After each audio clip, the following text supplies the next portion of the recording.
everyone, welcome to my YouTube channel Studyship with Krati, and today's video is going to be about our history set paper of 2020 जिसमें हम complete analysis करेंगे कि किस तरह के questions आते हैं, कौन से chapters पे ज्यादा focus किया जाता है और chapters के किन topics को पढ़ना ज्यादा जरूरी है। तो मैंने पहले ही बोला था कि हम history का एक ऐसा series लाएंगे। Let's get started with our history series। तो जो question paper आज मैं discuss करने वाली हूँ वो मैंने पहले ही वेबसाइट पे मेरी अपडेट कर दिया है। Link is given in description box, just go there and get that question paper. So let's get started. First I need to check the question paper of this particular subject. तो हम history से करते हैं, but हमारा video शुरू करने से पहले आपको बताना चाहूंगी, अगर आप स्टडीशिप विद कृति का क्रैश कोर्स ज्वाइन करना चाहते हैं for the subject history and political science, क्योंकि ये दोनों ही सब्जेक्ट मैं अपने लाइव लेक्चर्स में पढ़ा रही हूँ, तो join now. Number is given here 6390665726। For more info you can contact me here. Just drop a WhatsApp text, क्योंकि अगर आप इस पर कॉल करेंगे तो वो कॉल अवेलेबल नहीं बताएगा। सो चलिए शुरू करते हैं हमारा हिस्ट्री का सेट पेपर। ये सेट 1 है, कोड 611/1। ठीक है, तो हिंदी इंग्लिश दोनों है। हम सबसे पहले हमारा सेक्शन ए देखते हैं। हम वो वाले क्वेश्चंस अवॉइड करेंगे जो उस चैप्टर से है जो इस बार नहीं आने हैं। We will just focus the chapters जो आने हैं। So question number 1 we have, which group of scholars among the following reconstructed the dietary practices of Harappa from the remains of charred grains and seeds found in the Harappan sites? तो अगर आपने ये chapter पढ़ा होगा तो आपको अच्छे से आता होगा। Option number 1 we have archaeogeologists, second we have archaeoethnographists, ये तो कहीं पे मेंशन भी नहीं है। Third we have geo archaeologists, ये भी नहीं है। And fourth we have archaeobotanists. Yes, D option is the correct one. Question number 2, Why is the Harappa script enigmatic? तो हमने बात की थी एनिग्मेटिक क्यों है हड़प्पन स्क्रिप्ट। कारण इसलिए है क्योंकि इसको डेसिफर ही नहीं किया गया। लेट्स सी अगर ऐसा कोई ऑप्शन है यहाँ पे। Option A, it resembles the hieroglyphic script of Egypt, नहीं। Option 2, it has so many symbols between 600 and 1000 in number. Symbols होना प्रॉब्लम नहीं है। Third, it has written from left to right, तो लेफ्ट टू राइट भी enigmatic होने का कोई reason नहीं है। Its writing remains undeciphered to date, so इसका भी डी ऑप्शन आपका सही होगा। Question number 3, which of the following script were deciphered by James Prinsep? तो इसके तो ऑप्शंस भी देखने की जरूरत नहीं है। ब्राह्मीण, करोस्टी, दो स्क्रिप्ट थी। ये 1838 में जेम्स प्रिंसेप ने डेसिफर की थी।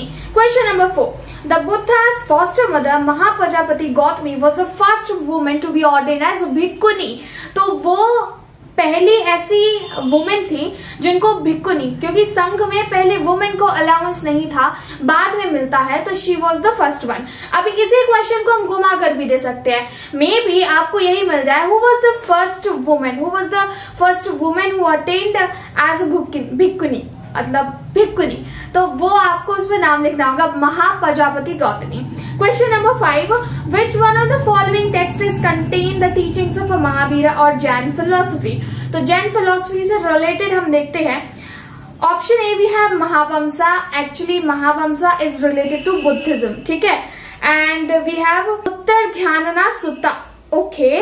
C1 वी हैव दिव्यवंसा, तो दिव्यवंसा महावंसा ये दोनों ही बहुत ही इंपॉर्टेंट क्रॉनिकल है बुद्धिज्म से रिलेटेड, जो कि श्रीलंका की इंपॉर्टेंट क्रॉनिकल है। डी इज सुत्पितक, तो सुत्पितक तो बुद्धिज्म से ही रिलेटेड है। अभी एक जो आपको अननोन लग रहा है और सुना सुना नहीं लग रहा है, जिसके बारे में हमने चैप्टर में नहीं पढ़ा है, वो है बी। तो ऑप्शन बी यहाँ पे एकदम सही होगा। कई बार आपको बाकी ऑप्शंस पता होते हैं लेकिन जो मेन है सही आंसर वो नहीं पता होता, तो वही सही होगा हमारा। देन यू हैव 6th, ठीक है। तो 6th क्वेश्चन मैं आप लोगों के लिए दे रही हूँ। एक इमेज है, उस इमेज को आपको रिकॉग्नाइज करना है कि इसका एप्रोप्रिएट टाइटल क्या होगा। तो बुक पढ़िए, आसानी से बता दोगे। Just do let me know the comment section.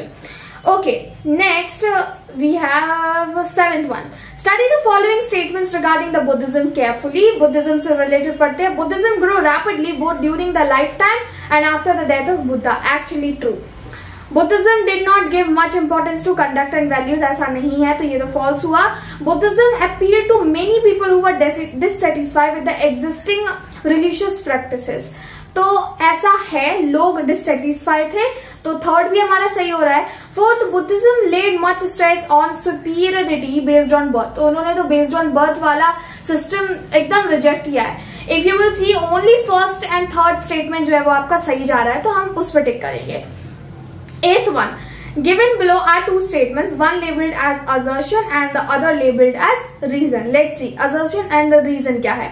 तो यार ये वाला एक क्वेश्चन है आपके चैप्टर 5 से related through the eyes of traveller, जो कि आना नहीं है तो हम ये क्वेश्चन लीव करते हैं। Question number 9 we have which of the following is not a characteristic of Ibn Battuta, तो ये भी आपका उससे है, हम 9th वाला भी छोड़ते हैं। Let's see 10th one. 10th one है एक आपको सगुण भक्ति से रिलेटेड डिस्क्रिप्शन दिया गया है, कुछ पॉइंट्स है और इस पॉइंट्स को देखते हुए आपको पोइट का नाम पहचानना है। तो अगर हम देखते हैं she was a Rajput princess from Merta in Marwar. अच्छा, भक्ति सूफी ट्रेडिशन में यार एक ही चैप्टर है और मारवाड़ चूंकि आ गया है तो मीराबाई जो है यहाँ पे सही आंसर होगा हमारा क्वेश्चन नंबर 10 का। 11th देखते हैं, ऐसा ही डिस्क्रिप्शन यहाँ पे है and he is the preceptor और गुरु of Sikh community whose work and contribution are given below। चलिए देखते हैं, he laid foundation of the Khalsa पंथ, तो गलती से भी गुरु नानक देव मत लिख दीजिएगा, यहाँ पे सही आंसर होगा गुरु गोविंद सिंह जी। गुरु नानक देव ने तो स्थापना की थी, खालसा पंथ की स्थापना और उसको फाउंड जो है वो गुरु गोविंद सिंह जी करते हैं। गुरु तेग बहादुर के बाद आए थे, ये 10वें गुरु थे। ठीक है, तो पहला पॉइंट पढ़ते ही सारा क्लियर हो जाता है। हम देखते हैं 12th one, who was the Kabir. अभी आपको पता चल रहा है कि मीराबाई, गुरु गोविंद सिंह जी, ये ना इंपॉर्टेंट है। If you will get question from this particular chapter तो आपको 1 मार्क्स में इन टॉपिक से रिलेटेड मिलेंगे। गुरु और आई मीन से गुरु of Kabir, who was the Guru of Kabir. Ramanand जो है माने जाते हैं कि वो कबीर के गुरु रहे होंगे।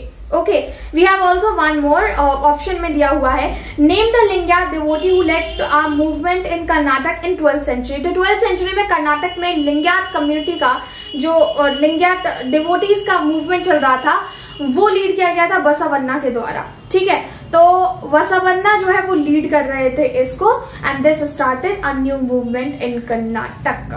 Okay, 13th one we have study the following statement regarding the Mughal empire successfully. ये वाला चैप्टर आना है आपका 9। The Mughal empire comprise of many different ethnic and religious communities. True. Second, all these religions has absolute freedom of expression. Actually not. 3, the emperor stood all above all the religion and ethnic groups for peace and stability. हाँ, मतलब आप अपना religion तो profess कर सकते हो but you need to accept the authority. तो हाँ, यहाँ पे थर्ड वाला जो है वो आपका ट्रू होगा। 4th, the nobility and the Mughals also belong to different religious and ethnic groups. 4th वाला सही है। तो आप देखोगे first statement, 3rd and 4th जो है आपका बिल्कुल सही जा रहा है, तो इस हिसाब से बी ऑप्शन आपका सही होगा। Question number 14 we have, during the reign of which of the following rulers was jizya reimposed in non Muslim subject. Aurangzeb का जब रूल आता है तो दोबारा से जिज़्या को रीइम्पोज कर दिया जाता है। Question number 15, the नलैयरा Divya प्रतिबंधनम was frequently described as. आपके लिए सवाल छोड़ रही हूँ, अलवर्स या फिर नायनर्स, किनका जो है ये एक Nalayira Divya Prabandham is one of the important text. Alvars या फिर Nayanars? Do let me know comment section fast. Question number 16 we have, identify the immediate reasons of launching the Quit India movement for Gandhi ji against the British rule. Quit India movement कब आया था? 1952 में। अभी हम देखते हैं कि ये किसकी वजह से आया। इमीडिएट रीजन क्या था? Cabinet mission. तो यार कैबिनेट मिशन आया था आपका 1946 में, ये तो आप हटाई दो। B, Cripps commission. हाँ, क्रिप्स कमीशन जो है वो आपका आया था 1942 में। सी, साइमन कमीशन 1928 में आया था। एंड माउंटबेटन प्लान जो है जब एकदम इंडिया का पार्टीशन होना ही था तब आया था। तो अगर सही ऑप्शन देखा जाए तो क्रिप्स कमीशन का होगा। Cripps commission is the right answer. 17th भी है, consider the following ideas regarding the national language carefully. Let's see, it should be Hindustani which should neither be Sanskritised Hindi or nor Persianised Urdu, has a blend of both Hindi and Urdu. True. दूसरा, it should not admit words from other different languages. ठीक है। Third, the national language must develop into a rich and powerful instrument and capable of expressing the thoughts and feelings of the people. True. And 4th one, it could unify Hindus and Muslim and people of north and south. तो यार अगर देखा जाए यहाँ पे आपके सही statement, एक तो पहला वाला नहीं हो रहा है बिल्कुल भी, लेकिन आपका सेकंड, थर्ड एंड फोर्थ जो है वो बिल्कुल सही जा रहा है. So we will see that कि बी वाला ऑप्शन यहाँ पे करेक्ट होगा. 18th one, I believe separate electorates. There is one statement given and आपको रिकॉग्नाइज करना है कि वो लाइंस किसने कही है. वो डॉक्टर अंबेडकर ने कही है, नहीं कही थी. पंडित जवाहरलाल नेहरू ने नहीं कही थी. सरदार वल्लभ भाई पटेल नहीं की थी. जीबी पंत ने कही थी, यानी कि गोविंद वल्लभ भाई पटेल ने जो है वो गोविंद वल्लभ पंत, जीबी पंत की ये स्टेटमेंट वाली लाइन है जो आपको रिकॉग्नाइज करनी है. Question number 19, why did the cabinet mission came to in India in 1946. तो देखो, कैबिनेट मिशन का इंडिया आने का कारण था कि इन लोगों का अच्छे से बंटवारा करवा दे. So we see correct option यहाँ पे होगा to suggest a suitable political frame for free India. If you have read about cabinet mission तो आपको पता होगा दिस सजेस्टेड ABC प्लान. तो मतलब एक जगह पे हिंदू मेजोरिटी होगी, दूसरी जगह पे जो है वो मुस्लिम मेजोरिटी होगी, तीसरी जो है प्रिंसली स्टेट्स के लिए होगी. Question number 20, what was the main reason for announcing direct action day planned by the Muslim League in August 1946? Finally they won partition and that's it, they decided to call for direct action plan. चलिए next question, section B पे आ गए हैं. ये आपका होने वाला है 3 marks का. हमें ये फोकस करना है कि यार कौन से चैप्टर्स ये CBSE वाले देते हैं. तो question number 1 we have, this is regarding Mohenjodaro, great bath and citadel से रिलेटेड दिया है. Explain with example layout design of the great bath on the citadel in Mohenjodaro. तो ये तो पक्का आना ही आना है, मतलब ये क्वेश्चन नहीं आएगा, घुमा फिरा के आएगा, लेकिन आता जरूर है सिटाडेल एंड ग्रेट बाथ पे. Question number 2, explain the barriers fixed by Al-Biruni. अच्छा, ये क्वेश्चन आपका चैप्टर 5 से हटाते हैं. Explain any 3 changes brought into the colonial cities of the revolt of 1857. 1857 revolt के बाद जो है कुछ चेंजेस किए जाते हैं. हालांकि वो वाला चैप्टर जो है वो आपके बुक में नहीं है और इस ईयर के लिए हटा दिया गया है. So we are in doing it. Now, question number 24. Mention any one provision of the Rowlatt Act. What were the impacts of this act on the people of Punjab? Punjab के लोगों को ज्यादा दुख हुआ था रॉलेट एक्ट की वजह से, क्योंकि ये लोग वॉर में गए थे. वहां के लोग जब आते हैं तो इनको रॉलेट एक्ट मिलता है. तो this is something that you can write into it. आपका जो C है 8 marks question, very important. Describe the familial ties and rules of marriage as per the Brahmical prescription during 600 BC to 600 CE. Families क्या होती है वो mention कर देना. Types of marriages कितनी होती थी, 8 फॉर्म्स ऑफ मैरिजेस होती थी. 4 को अप्रूवल मिला था, 4 को नहीं मिला था, वो एक्सप्लेन कर देना. कॉन्सेप्ट ऑफ गोत्र यहाँ पे ला देना. पैट्रोलिनी सिस्टम है वो ला देना. तो 8 मार्क क्वेश्चन में आपको बहुत सारा लिखने को आ जाता है. नेक्स्ट इसी के ऑप्शन में brahmanical theory regarding kingship and the ideal occupation of the varna order. Give example to prove this theory was not universally followed. Universally तो इसलिए नहीं हुई थी कि प्रभावती गुप्ता का हमारे पास एग्जांपल है. सो वी सी दैट कि पैट्रिलिनी वाला कॉन्सेप्ट यूनिवर्सल तो नहीं फॉलो किया जाता था. नॉट नेसेसरली इंपॉर्टेंट कि क्षत्रिय अगर राजा होंगे, ये चूंकि वर्ण सिस्टम के हिसाब से था. तो we have also example of Mauryas, we also have example of Kushans. They weren't Kshatriya, still they ruled. So ये कॉन्सेप्ट आउटसाइड ऑफ इंडिया तो नहीं फॉलो किया जाता था. जो बाहर से लोग आए थे दे वर फ्रॉम डिफरेंट वर्ण ऑर्डर एंड ऐसे लोगों को मलेच्छ बोला गया था ब्राह्मण्स के द्वारा. Okay, next, that is going to be a 26th one. The fortification walls only encircle the city of Vijayanagar, but also its agricultural hinterland and forests. In the light of this statement, explain the significance of fortification. एक बहुत ही important यहाँ पे traveller है, ठीक है, Abdul Razzaq Samarqandi, ठीक है. तो उसका जितना भी पूरा डिस्क्रिप्शन है फोर्टिफिकेशन को लेके विजयनगर के, पूरा एक्सप्लेन कर देना. 8 मार्क्स में आप अच्छे से कर सकते हो उसको. Then explain the sources of water for the city of Vijayanagar. Hiriya क्लैन थी, कमलापुरम था.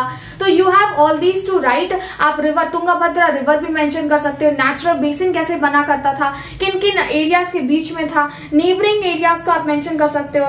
And how there was a development of a trade. ऐसी कोई चीज नहीं थी जो विजयनगर एम्पायर में अवेलेबल ना हो. ऑलमोस्ट हर चीज थी. सो आई सीइंग दैट कि पेपर यार इजी है, ज्यादा डिफिकल्ट नहीं है अगर आपने चैप्टर्स पढ़े हो. I can see the question and can immediately the answer. To be very honest, मैंने अब भी पेपर देखा है, तो बस it's just a matter of practice. मैं वो वाली बुक कई बार देख चुकी हूँ तो मुझे इजी लग रहा है. अगर आप इतनी बार रिविजन कर लेंगे you will also find it easy. ठीक है, 27. Zamindars regularly failed to pay the revenue demand even after the permanent settlement of Bengal at the end of 18th century. Evaluate the statement. There were certain things जिसकी वजह से जमींदार जो है वो अपना अमाउंट पे नहीं कर पा रहे थे. तो ये आपका chapter colonialism and country side से स्टार्टिंग के 3 टॉपिक आने हैं इस चैप्टर से, तो उसमें ये वाला क्वेश्चन आ सकता है and you have to write it. Jotedars become powerful in the early 19th century. क्या ऐसे रीजन थे, आपको इस स्टेटमेंट को इवेल्युएट करना है. रीजन ये थे कि ज्योतिदार रहते थे गांव में, बल्कि जो जमींदार थे वो गांव में नहीं रहते थे. तो this is how they create more impact on villagers rather than any zamindar. Okay, I need to switch. Now we have 6 marks questions. तो what's the king official did, ये है आपका मेगास्थनीज यानी कि विजयनगर एम्पायर वाले चैप्टर से है. ठीक है. Then we have same persons have change of huntsman interested the power rewarding punishing according to desert. ठीक है, ठीक ठीक ठीक. Okay okay okay. So Megasthenes वाला एक्चुअली जो आपका टॉपिक है वो 7th वाले से नहीं है. मेगास्थनीज वाला है आपका जहां पे हम किंग्स, फार्मर्स एंड टाउन्स की बात करते हैं यानी कि मॉडर्न एडमिनिस्ट्रेशन, तो उससे रिलेटेड सोर्स है, ये आपको देखना है. Next, classification of lands under Akbar. Under Akbar किस तरीके से लैंड्स का क्लासिफिकेशन था, एक ये हो गया आपका. We are and doing question of it, we are just seeing that कि ये कैसे इंपॉर्टेंट है. विलेजर्स एज अ रेबल, तो आप देख रहे हो हर एक बुक से एक आपका सोर्स बेस्ड आएगा. रेबल्स एंड विलेजेस में क्या रिलेशन था, हाउ दे वर कोऑर्डिनेटिंग. ना मैप बेस्ड लोथल पूछा है आपसे अब पिलर इंस्क्रिप्शन जिसका नाम है कौशंबी वो पूछा है. दिस इज समथिंग यूनिक जो नहीं पूछते हैं. अजंता अब बुद्धिस्ट साइट कहाँ पे है, अजमेर कहाँ पे, टेरिटरी अंडर मुगल, और यहाँ पे निजामुद्दीन औलिया की वो भी थी दरगाह. ठीक है. तो we have done with our chapter. ठीक है, और मतलब पूरा का पूरा हमने क्वेश्चन पेपर देख लिया. क्वेश्चन पेपर से मैं इतना कहूंगी, नोट डाउन द थिंग्स. मैं आपके साथ साथ ये जो वीडियो बनाऊंगी उसमें मेंशन करती जाऊंगी कौन से चैप्टर से क्या चीज हाईलाइट हुई है. जब हम ये क्वेश्चन पेपर वाली सीरीज खत्म कर लेंगे तो आपको ओवरऑल एक वीडियो प्रोवाइड किया जाएगा जिसमें उन चैप्टर्स के बारे में बात करेंगे. तो until then I will just say that कि यार काफी इजी है. पेपर का लिंक आपको डिस्क्रिप्शन बॉक्स में मिल जाएगा, जाके वहां से देखो, डाउनलोड करो, सॉल्व करो और मुझे बताओ अगर कोई क्वेश्चन का आंसर नहीं मिलता है तो. ठीक है, तो I will not be providing you the solve one, but I can help you if you are not getting any question answer. ठीक है, यहाँ पे नंबर है, क्रैश कोर्स क्वेरी के लिए पूछ लेना. हमारी लाइव सेशन हम करते हैं, आज सैटरडे है, मोस्ट प्रोबेबली हम संडे को एक लाइव सेशन करेंगे हमारे इंस्टाग्राम पे. Until then stay tuned on to this channel, hit the subscribe button, like this video, share this video and subscribe Studyship with Krati for more such kind of video content. मिलेंगे हमारे अगले video में. Bye.